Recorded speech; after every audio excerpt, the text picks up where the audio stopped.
Hello guys, welcome to back to my channel. কেমন আছো তোমরা সবাই? আশা করি ভালো আছো। তো অনেক দিন ধরে বড়মশাইকে বলছিলাম ড্রাগন ফ্রুট নিয়ে আসতে। সোশ্যাল মিডিয়াতে অনেক দেখেছি, বাট নিজে কোনো দিন ট্রাই করিনি। তো আমিও ভাবলাম জিনিসটা কি, আমাকেও টেস্ট করে দেখতে হবে। তাই বড়মশাইকে ড্রাগন ফ্রুটটা আনার জন্য বলেছিলাম। তো ফাইনালি এনেছে, আর এখন এটা আমি খাবো।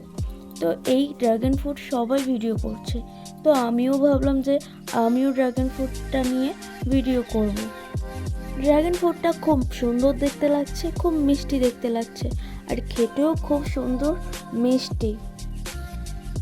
আমার তো নুন দিয়ে খেতে বেস্ট বেস্ট বেস্ট দারুণ লেগেছে, কারণ নুন দিয়ে একটু হালকা হালকা টকও তো আছে, তো মিষ্টি টক মিলিয়ে নুন দিয়ে খেতে দারুণ লেগেছে।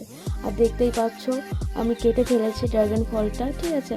আর ভিডিও করার মতো কেউ ছিল না, এক হাত দিয়ে ফোন ধরেছিলাম আর এক হাত হাত দিয়ে ভিডিও করছিলাম। তো প্রায় আমার কাটা কমপ্লিট হয়ে গেছে। এবার জিনিসটা আমি টেস্ট করব, জিনিসপত্র ড্রাগন ফ্রুট, তো এটা আমি টেস্ট করব কেমন লাগে খেয়ে। খেয়ে তো আগে বলে দিয়েছে যে মিষ্টি, হালকা হালকা টক। তো ফাইনালি আমি ড্রাগন ফ্রুটটা নিয়ে আসলাম, খেলাম। নেক্সট ভিডিও নিয়ে তোমাদের সাথে আবার দেখা হবে। আর ভিডিওটা ভালো লাগলে ভালোবাসা দিও। টাটা।